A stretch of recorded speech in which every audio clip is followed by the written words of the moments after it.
Hey everybody, good morning. When I was filming this week's video, I really dove in right away and got into technical, nerd-like discussions, and I think I did not capture the important upfront message I want to share with you right away about passwords.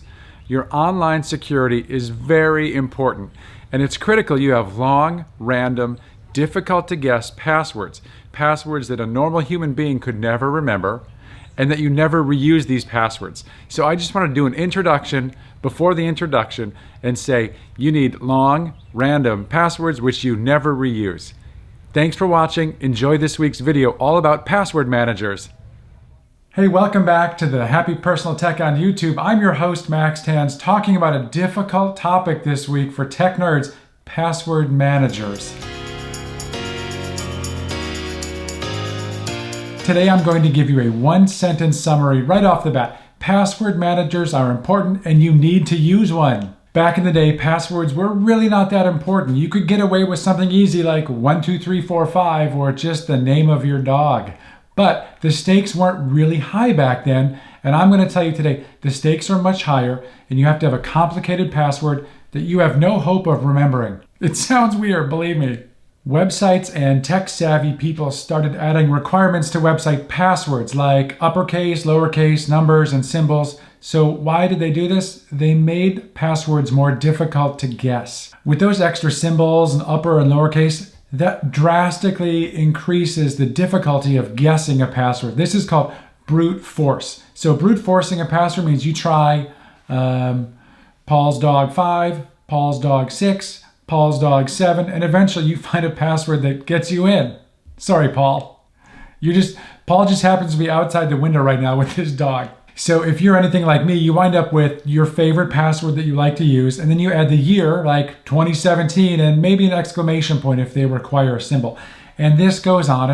And now you've got a bunch of passwords, something 2018, something 2020 with an exclamation, and then you can't reuse a password, or the password you're trying to make is too similar to one you've already made. Now you have an asterisk instead of it's getting out of control.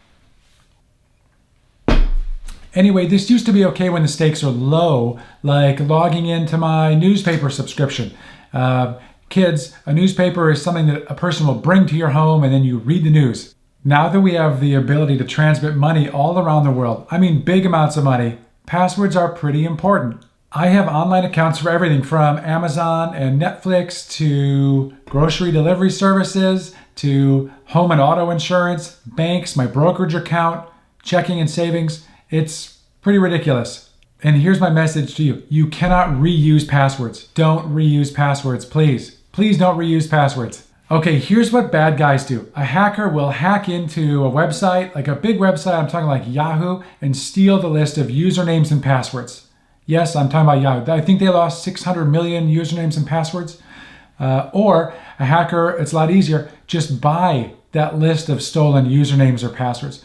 But most likely, what a hacker will do is trick you into giving up your own username and password. That's why it's so important you never reuse passwords. So let me go, I'm going quickly here, so let me run through this real quickly. Hackers will break into a website and steal a list of all the usernames and passwords. That's pretty straightforward. That's hacker movie stuff. You've seen them, they're coding away in the dark room. Anyway, that's difficult, right? Let's just say, that's difficult. The second way is you can just go online to the dark web and buy a list of usernames and passwords.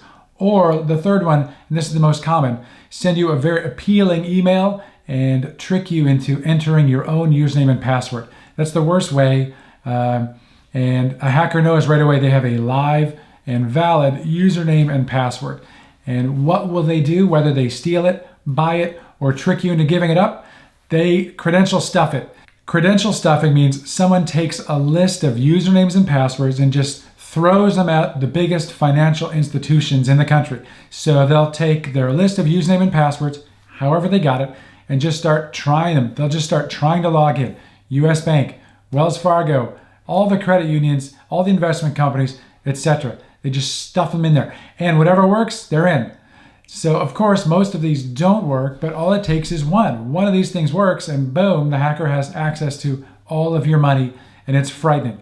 I just read a fact last year that said more than 2/3 of attempted logons at US banks are credential stuffing. And just a small amount of those are legitimate logins. It's frightening. This is why you cannot reuse your password. You have to use a password manager. So suddenly TabbyCat15 is not keeping your brokerage account safe. Please use a password manager. You need a unique password for every website you ever visit.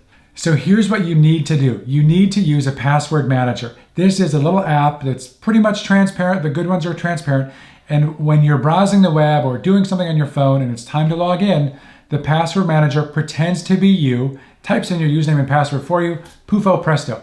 Now, it needs to know three things about a login. It needs to know the website you're using or an app, like for example, Netflix. I always use Netflix, great example. It needs to know which website and your username, which is usually an email address, and your password. That's it. And it pretends to be you for the login process, and then you go about doing whatever you're doing. So you want to, for example, make a payment on your car insurance. So you browse over to your website like progressive.com, and where it says username and password, click a button, or maybe your password manager will automatically suggest that for you, fills in the fields for you, and you click login. Now, it's difficult for me to explain. I haven't had enough coffee this morning. It's a lot easier to use when it's set up well. It's almost transparent. This is helpful because your password manager will remember crazy long, seemingly random passwords. And guess what? It doesn't matter if one of those passwords gets stolen. It's not reused anywhere else. So if your car insurance company like progressive.com gets hacked and someone steals a list of username and passwords and then tries it over at Wells Fargo, it doesn't matter. You're not reusing passwords anymore. And your crazy long passwords should look something like this. See, I can't even say that. But you don't have to remember. The password manager will remember all of these funky long passwords for you, and you only have to remember one. To unlock the manager or biometrics, use your eyeball or your thumbprint or something like that. Even better is two-factor authentication, and that is the next level stuff. So you need to be using a password manager, and you should be using two-factor authentication. That's the next level of security. That is something you know, like your password, or in this case, your password manager knows it for you, and something you have, like your phone. And when you try to log in, something you know is the password, something you have is your phone, you'll get a text message or a voice phone call. That's much more secure than just a username and password. But that's the varsity level stuff. For now, you need to use a password manager so that you never reuse passwords, and the passwords you do have are long and are random. They'd be impossible to brute force guess, and you don't have to remember them all because there's an app doing it for you. I'm talking fast. Maybe I've had too much coffee. Anyway, if you have questions or comments, put them in the comments field below, please. And I'd love to answer your questions and comments. Sometimes I do midweek videos. I'll put a video on a Monday or Tuesday explaining or answering some of the questions. And get this, this week's best comment gets a $20 Starbucks gift card from me, either in real life or in the mail. Now, this is easy if you are all Apple or all Windows. For example, if you have a MacBook for a computer and an iPhone for your phone, you're in all Windows. That's pretty straightforward. Apple does a good job. Windows does a good job. If you have a PC at home, like an HP on your desk or a Dell at work, and an Android or some kind of, Windows, do they still make Windows phones? If you're all Windows, that's great. If you're all Apple, that's great. These work pretty well. The native password manager will generate long, complicated passwords that you don't have to remember. It'll do the logins for you. It's exactly what you need and want. When it's time to create an account, it will suggest a password for you and say, would you like me to save this? And you say yes. When it's time to log in, it pops up for you. This is what you want to do. And again, you just need to remember one password, whether it's your logon, if it's your thumbprint, your passcode, or a passphrase. That will unlock the vault, as we say. And the vault is where the manager keeps all those crazy long passwords. But this is not all pumpkin spice lattes and days off. There are some tricks to the trade here. The trick comes in using the manager. Occasionally, a different password manager will offer assistance. They'll suggest, hey, do you want me to save this password for you? And you need to make sure you're using your preferred password manager. For example, on a Dell, let's say you're working at home on your Windows PC or work, wherever, and you're using Windows Password Manager. If you open the Chrome browser, Chrome may try to help out and say, hey, would you like me to generate a new password for you? Yeah, sure. Thanks.